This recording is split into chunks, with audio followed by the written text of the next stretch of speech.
ಐವರು ದರೋಡೆಕೋರರು ಜಸ್ಟ್ 5 ನಿಮಿಷ ಮಹಾ ದರೋಡೆ ಇಡೀ ರಾಜ್ಯವನ್ನೇ ಬೆಚ್ಚಿ ಬೀಳಿಸಿದಂತಹ ಘಟನೆ ಇದು.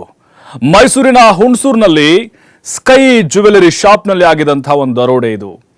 ಇಲ್ಲಿವರೆಗೂ ಕೂಡ ಆ ಲೂಟಿಕೋರರ ಸುಳಿವು ಸಿಕ್ಕಿಲ್ಲ. ಫೋಟೋಗಳನ್ನು ಮಾತ್ರ ಈಗ ಬಿಡುಗಡೆ ಮಾಡಲಾಗಿದೆ. ನಾವು ಮೊನ್ನೆ ಬ್ಯಾಂಕ್ ದರೋಡೆ ನೋಡಿದ್ವಿ, ಅಂದ್ರೆ ATM ಸಾಗಿಸುವಂತ ಹಣದ ಒಂದು ದರೋಡೆ ಆಗಿತ್ತು. ಅದಾದ್ಮೇಲೆ ನಡೆದಂತಹ ಬಹುದೊಡ್ಡ ಒಂದು ಲೂಟಿ ಅಂತ ಹೇಳಬಹುದು. 5 ಮಂದಿ ಬರ್ತಾರೆ 2 ಬೈಕ್ನಲ್ಲಿ. ಮುಖಕ್ಕೆ ಮಾಸ್ಕು, ಹೆಲ್ಮೆಟ್ ಹಾಕೊಂಡಿರ್ತಾರೆ, ಕೆಲವೊಬ್ರು ಹಾಕೊಂಡಿರಲ್ಲ. ಇಲ್ಲಿ ಕೆಲವೊಂದಿಷ್ಟು ಸ್ಫೋಟಕ ವಿಚಾರಗಳು ಬಯಲಾಗ್ತಾ ಇದೆ. ಬರೋಬ್ಬರಿ 5 ರಿಂದ 6 ಕೋಟಿ ಮೌಲ್ಯದ ಚಿನ್ನ, ವಜ್ರಾಭರಣ ಲೂಟಿ ಮಾಡಿದ್ದಾರೆ. ಬೆಳ್ಳಿ ಟಚ್ ಮಾಡಿಲ್ಲ ಅವರು. CCTV ದೃಶ್ಯಗಳು ಕೂಡ ಈಗಾಗಲೇ ರಿಲೀಸ್ ಆಗಿದ್ದಾವೆ. ನೋಡಿ, ಸೇಮ್ ಟು ಸೇಮ್ ಸಿನಿಮಾ ಶೈಲಿಯಲ್ಲೇ, ಅಂದರೆ ಸಿನಿಮಾದಲ್ಲಿ ನಾವು ನೋಡ್ತಾ ಇರ್ತೀವಿ. ಯಾರೋ ದರೋಡೆಕೋರು ಬರ್ತಾರೆ ಬ್ಯಾಂಕಿಗೆ, ಅವ್ರು ಹ್ಯಾಂಡ್ಸ್ ಅಂತ ಹೇಳ್ತಾರೆ. ಹ್ಯಾಂಡ್ಸ್ ಅಪ್ ಅಂತ ಹೇಳಿ ಕೈ ಮೇಲೆ ಎತ್ಕೊಂಡು ಬಂದು ಒಂದು ಕಡೆ ಕೂರೋದು, ಅವ್ರಿಗೆ ಹೆದರಿಸಿ ಬದರಿಸಿ ಎಲ್ಲ ದೋಚ್ಕೊಂಡು ಹೋಗೋದು. ಜ್ಯುವೆಲರಿ ಶಾಪ್ ಏನಿದೆ, ಆ ಕಳ್ಳತನದ ದರೋಡೆಯ ಬಗ್ಗೆ TV5ಗೆ ಎಕ್ಸ್ಕ್ಲೂಸಿವ್ ಆದಂಥ ಒಂದು ದೃಶ್ಯ ಲಭ್ಯ ಆಗಿದೆ. ನೋಡಿ, CCTV ಫುಟೇಜ್ ನೋಡ್ತಾ ಇದ್ದೀವಿ. ನಿನ್ನೆ ಮಧ್ಯಾಹ್ನ 2 ಗಂಟೆ 4 ನಿಮಿಷಕ್ಕೆ ಜ್ಯುವೆಲರ್ಗೆ ಎಂಟ್ರಿ ಕೊಡ್ತಾರೆ ಈ ದರೋಡೆಕೋರರು. 2 ಗಂಟೆ 9 ನಿಮಿಷಕ್ಕೆ ಚಿನ್ನಾಭರಣ ಸಮೇತ ಎಸ್ಕೇಪ್ ಆಗ್ತಾರೆ. 5 ನಿಮಿಷ ಅಲ್ಲಿದ್ದವರು. 5 ಜನ ಬರ್ತಾರೆ. ಅಂದರೆ ಮೊದಲು 2 ಎಂಟ್ರಿ ಕೊಡ್ತಾರೆ. ಅಂದರೆ ಗ್ರಾಹಕರ ಸೋಗಿನಲ್ಲಿ ಬರ್ತಾರೆ ಅವರು, ಬಟ್ ಗನ್ ಇರುತ್ತೆ ಒಳಗಡೆ ಇಟ್ಕೊಂಡಿರ್ತಾರೆ. ಅವ್ರು ಬಂದು ವಾತಾವರಣ ನೋಡ್ತಾರೆ, ಜನ ಇದೆಯಾ, ಸಿಕ್ಕಾಪಟ್ಟೆ ರಶ್ ಇದೆಯಾ ನೋಡ್ತಾರೆ. ಅದಾದಮೇಲೆ ಹಿಂದೆಯಿಂದ 3 ಜನ ಬರ್ತಾರೆ. ಅವರು ಕೂಡ ವೆಪನ್ನು, 3 ಜನ ಹತ್ರ 2 ಗನ್ ಇರುತ್ತಂತೆ. ಅದಾದಮೇಲೆ 2 ಹತ್ರ ಒಂದೊಂದು ಗನ್ನ ಇಟ್ಕೊಂಡಿರ್ತಾರೆ. ಮ್ಯಾನೇಜರ್ ಕೂಡ ತಡೆಯುವಂಥ ಪ್ರಯತ್ನ ಮಾಡ್ತಾನೆ. ಅವನ ಮೇಲೆ ಗುಂಡಿನ ದಾಳಿ ಮಾಡ್ತಾರೆ, ಅಂದರೆ ಹೆದರ್ಸೋಕೆ ಶೂಟ್ ಮಾಡ್ತಾರೆ, ಗಾಳಿಯಲ್ಲಿ ಗುಂಡು ಹಾರಿಸ್ತಾರೆ. ಇನ್ನು ಈಗ ಈ ದರೋಡೆಕೋರರು ಕೇರಳ ಕಡೆಗೆ ಹೋಗಿರುವಂತಹ ಶಂಕೆಗಳಿದ್ದಾವೆ. ಹಿಂದಿಯಲ್ಲಿ ಮಾತಾಡ್ತಿದ್ರು ಅನ್ನೋದು ಗೊತ್ತಾಗ್ತಾ ಇದೆ. ಉತ್ತರ ಭಾರತ ಮೂಲದವರು ಅನ್ನುವಂಥ ಅನುಮಾನಗಳಿದ್ದಾವೆ. ಆದರೆ ಕೇರಳದವರು ಎನ್ನುವಂಥ ಅನುಮಾನಗಳು ಜಾಸ್ತಿ ಆಗ್ತಾ ಇದೆ.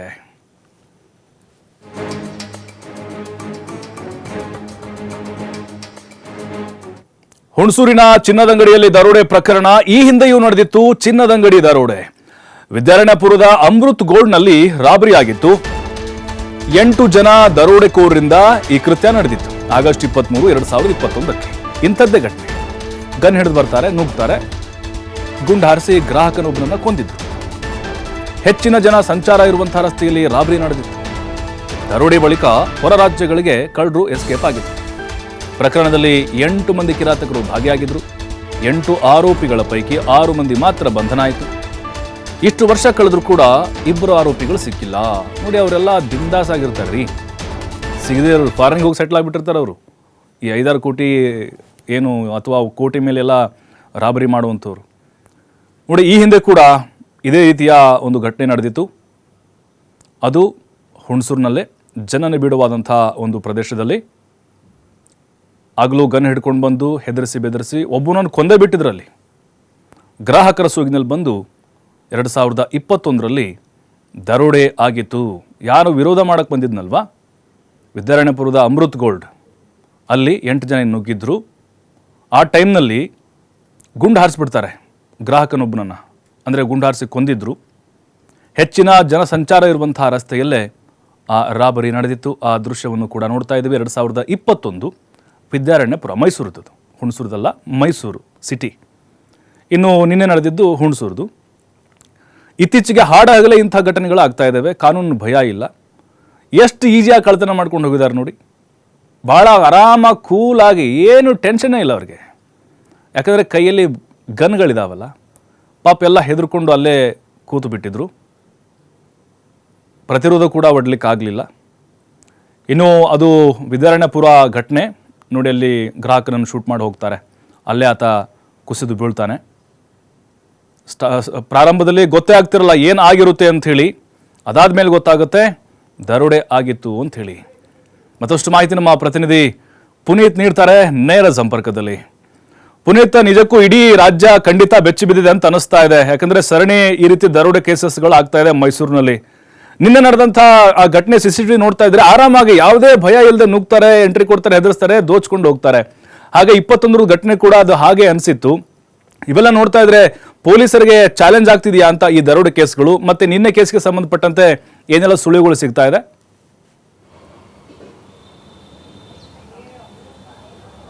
ಪ್ರಭು, ಈಗ ನೀವು ಹೇಳದಂತೆಯೇ ಈಗ ಒಂದು ರೀತಿ ಇದು ಪೊಲೀಸ್ ಅವ್ರಿಗೆ ಸವಾಲಿನ ರೀತಿಯಾದಂತಹ ಒಂದು ಕೇಸ್ ಅಂದ್ರೂ ಕೂಡ ತಪ್ಪಾಗ್ಲಿಕ್ಕಿಲ್ಲ. ಯಾಕೆಂತ ಹೇಳಿದ್ರೆ 2021ರಲ್ಲಿ ಮೈಸೂರಿನ ವಿದ್ಯಾರಣ್ಯಪುರಂನ ಜ್ಯುವೆಲ್ ಶಾಪ್ನಲ್ಲಿ ನಡೆದಿದ್ದಂತಹ ಒಂದು ಘಟನೆ ಏನಿತ್ತು, ಅದೇ ಮಾದರಿಯಲ್ಲಿ ಈ ಒಂದು ಘಟನೆ ನಡೆದಿರ್ತಕ್ಕಂಥದ್ದು. ಅಲ್ಲಿ ಸುಮಾರು 8 ಮಂದಿ ಅಮೃತ್ ಗೋಲ್ಡ್ ಅಂತಕ್ಕಂಥ ಒಂದು ಜ್ಯುವೆಲ್ರಿ ಶಾಪ್ ಏನು ವಿದ್ಯಾರಣ್ಯಪುರಂನಲ್ಲಿ ಇತ್ತು ಅಲ್ಲಿ ನುಗ್ಗಿದ್ರು. ಅಲ್ಲಿ ಗ್ರಾಹಕರೊಬ್ಬರನ್ನ ಗುಂಡಿನಿಂದ ಹತ್ಯೆ ಮಾಡ್ತಕ್ಕಂಥ ಕೆಲಸವನ್ನು ಕೂಡ ಮಾಡಿದ್ರು. ಅಲ್ಲಿಂದ ಚಿನ್ನಾಭರಣಗಳನ್ನು ದೋಚತಕ್ಕಂಥ ಕೆಲಸವನ್ನು ಮಾಡಿದ್ರು. ತದನಂತರ ಪೊಲೀಸರು ಹೊರರಾಜ್ಯಕ್ಕೆ ತೆರಳಿ ಅಲ್ಲಿಂದ ಒಂದು 6 ಜನರನ್ನು ಬಂಧಿಸುವಂತಹ ಒಂದು ಕೆಲಸವನ್ನ ಮಾಡಿದ್ರು. ಅದೇ ರೀತಿಯಾದಂತಹ ರೀತಿಯಲ್ಲಿ ಈಗ ಹುಣಸೂರಿನಲ್ಲೂ ಕೂಡ ಈ ಒಂದು ಚಿನ್ನಾಭರಣಗಳ ಕಳವು ಪ್ರಕರಣ ನಡೆದಿರ್ತಕ್ಕಂಥದ್ದು, ಅಂದರೆ ದರೋಡೆಯನ್ನು ಮಾಡ್ತಕ್ಕಂಥ ಒಂದು ಕೆಲಸ ನಡೆದಿರ್ತಕ್ಕಂಥದ್ದು. ಅದರಲ್ಲಿ ಪ್ರಮುಖವಾಗಿ ನಾವು ಗಮನಿಸ್ತಕ್ಕಂಥದ್ದು ಏನಂತ ಹೇಳಿದ್ರೆ 5 ಜನ ಬರ್ತಾರೆ 2 ಬೈಕ್ಗಳಲ್ಲಿ ಬಂದು ಗನ್ಗಳನ್ನು ಹಿಡಿದು ಅಲ್ಲಿ ಗ್ರಾಹಕರಿರಬಹುದು, ಜೊತೆಗೆ ಅಲ್ಲಿದ್ದಂತಹ ಕೆಲಸಗಾರರನ್ನ ಬೆದರಿಸಿ ಅಲ್ಲಿಂದ ಚಿನ್ನಾಭರಣಗಳನ್ನು ದೋಚತಕ್ಕಂಥ ಒಂದು ಕೆಲಸವನ್ನು ಮಾಡಿದ್ರು. ಮುಖ್ಯವಾಗಿ ನಮಗೆ ಸುಮಾರು ಒಂದು 5 ಕೋಟಿ ಮೌಲ್ಯದ ಚಿನ್ನಾಭರಣಗಳು ಅಂತ ಹೇಳಿ ಅಂದಾಜು ಮಾಡಲಾಗ್ತಾ ಇತ್ತು. ಆದರೆ ಈಗ ಸುಮಾರು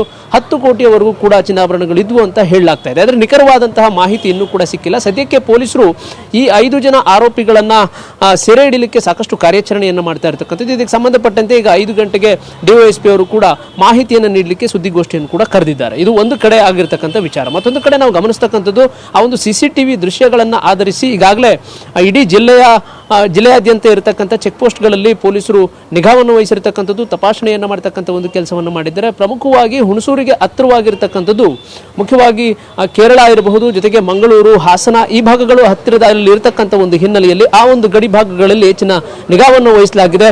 CCTVಯ ದೃಶ್ಯದಲ್ಲಿ ಸಿಕ್ಕಿದಂತಹ ಒಂದು ದರೋಡೆಕೋರರ ಒಂದು ಭಾವಚಿತ್ರಗಳೇನಿದ್ದಾವೆ, ಅಂದರೆ ಅಲ್ಲಿ ಕ್ಯಾಪ್ಚರ್ ಮಾಡಲಾಗಿರ್ತಕ್ಕಂಥ ಭಾವಚಿತ್ರಗಳನ್ನು ಆಧರಿಸಿ ಅವರ ಸೆರೆಗೆ ಈಗ ಸಾಕಷ್ಟು ಪತ್ತೆಯನ್ನು ಮಾಡಲಾಗ್ತಾ ಇರ್ತಕ್ಕಂಥದ್ದು. ಮುಖ್ಯವಾಗಿ ನಾವು ಗಮನಿಸ್ತಕ್ಕಂಥದ್ದು ಇಡೀ ಏನು ಹುಣಸೂರು ಭಾಗದಿಂದ ಸಂಪರ್ಕ ಕಲ್ಪಿಸುವಂತಹ ಮುಖ್ಯ ರಸ್ತೆಗಳೇನಿದ್ದಾವೆ ಈ ಭಾಗಗಳಲ್ಲಿ ಇರ್ತಕ್ಕಂಥ ಎಲ್ಲ CCTVಯ ಕ್ಯಾಮೆರಾಗಳನ್ನು ಕೂಡ ತಮ್ಮ ವಶಕ್ಕೆ ತೆಗೆದುಕೊಂಡು ಅಲ್ಲಿ ಪರಿಶೀಲನೆಯನ್ನು ಮಾಡ್ತಕ್ಕಂಥ ಒಂದು ಕೆಲಸವನ್ನು ಕೂಡ ಮಾಡಲಾಗ್ತಾ ಇರ್ತಕ್ಕಂಥದ್ದು. ಮುಖ್ಯವಾಗಿ ಈ 2 ಬೈಕ್ಗಳನ್ನೇನು ದರೋಡೆಕೋರರು ಬಳಸಿದ್ದಾರೆ ಆ 2 ಬೈಕ್ಗಳಲ್ಲಿ ನಂಬರ್ ಪ್ಲೇಟ್ ಇರಲಿಲ್ಲ ಅಂತಕ್ಕಂಥದ್ದು ಒಂದು ಅಂಶ.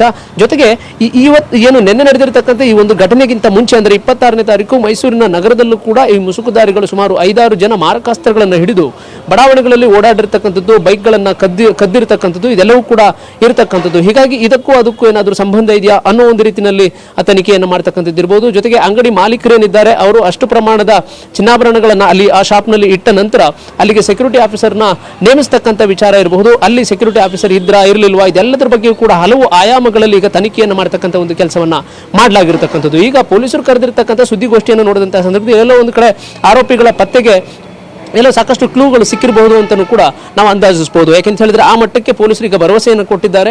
ಏನು ಮುಖ್ಯವಾಗಿ ಈಗ ಆರೋಪಿಗಳಿಗೆ ಸಂಬಂಧಪಟ್ಟಂತಹ ವೆಹಿಕಲ್ಗಳು ಎಲ್ಲೆಲ್ಲಿ ಓಡಾಟವನ್ನು ಮಾಡಿದ್ದಾವೆ, ಜೊತೆಗೆ ಆರೋಪಿಗಳ ಭಾವಚಿತ್ರಗಳು ಸ್ವಲ್ಪ ಮಟ್ಟಿಗೆ ಗುರುತಿಸುವಂತಹ ರೀತಿಯಲ್ಲಿ ಇರ್ತಕ್ಕಂಥ ಒಂದು ಹಿನ್ನೆಲೆಯಲ್ಲಿ ಅತಿ ವೇಗವಾಗಿ ಆರೋಪಿಗಳನ್ನು ಬಂಧಿಸುವಂತಹ ಒಂದು ಕೆಲಸವನ್ನು ಕೂಡ ಮಾಡ್ತೇವೆ ಅಂತ ಹೇಳಿ ಈಗಾಗಲೇ ಅವರು ಭರವಸೆಯನ್ನು ಕೊಟ್ಟಿರ್ತಕ್ಕಂಥದ್ದು. ಈ ಒಂದು ಘಟನೆಯಿಂದಾಗಿ ಅಂದರೆ ದರೋಡೆ ಘಟನೆಗಳಿರ್ಬೋದು, ಮೈಸೂರಿನಲ್ಲಿ ನಡೀತಾ ಇರತಕ್ಕಂಥ ಇತ್ತೀಚಿನ ಅಪರಾಧ ಪ್ರಕರಣಗಳೇನಿದ್ದಾವೆ ಇವೆಲ್ಲವನ್ನು ನೋಡಿದಂತಹ ಸಂದರ್ಭದಲ್ಲಿ ಇಡೀ ಮೈಸೂರಿನ ಜನ ಒಂದು ರೀತಿ ಆತಂಕಕ್ಕೊಳಗಾಗಿದ್ದಾರೆ. ಜೊತೆಗೆ ಈ ಒಂದು ಘಟನೆ ಇಡೀ ಕರ್ನಾಟಕವನ್ನು ಬೆಚ್ಚಿ ಬೀಳಿಸಿರ್ತಕ್ಕಂಥದ್ದು. ಯಾಕೆಂತ ಹೇಳಿದ್ರೆ ಹಾಡಾಗಲೇ ಅದರಲ್ಲೂ ಕೂಡ ಮಠ ಮಧ್ಯಾಹ್ನವೇ 2 ಗಂಟೆಗೆ ಮುಸುಕುದಾರಿಗಳು ಜ್ಯುವೆಲ್ಲರಿ ಶಾಪ್ ಅನ್ನು ನುಗ್ತಾರೆ ಅಂದ್ರೆ ಎಷ್ಟರ ಮಟ್ಟಿಗೆ ಸೆಕ್ಯೂರಿಟಿ ಇದೆ, ಎಷ್ಟರ ಮಟ್ಟಿಗೆ ವ್ಯವಸ್ಥೆ ಇದೆ ಇಲ್ಲಿ ಸಾರ್ವಜನಿಕರು ಆರಾಮದಾಯಕವಾಗಿ ಇರಲಿಕ್ಕೆ ಅನ್ನೋದು ಪ್ರಮುಖವಾದಂತಹ ಒಂದು ಪ್ರಶ್ನೆ. ಸದ್ಯಕ್ಕೆ 5 ಜನ ಆರೋಪಿಗಳಿಗಾಗಿ ಈಗ ಪೊಲೀಸರು ಬಲೆ ಬೀಸಿರ್ತಕ್ಕಂಥದ್ದು. ಪ್ರಭು, ಥ್ಯಾಂಕ್ ಯು ಪುನೀತ್.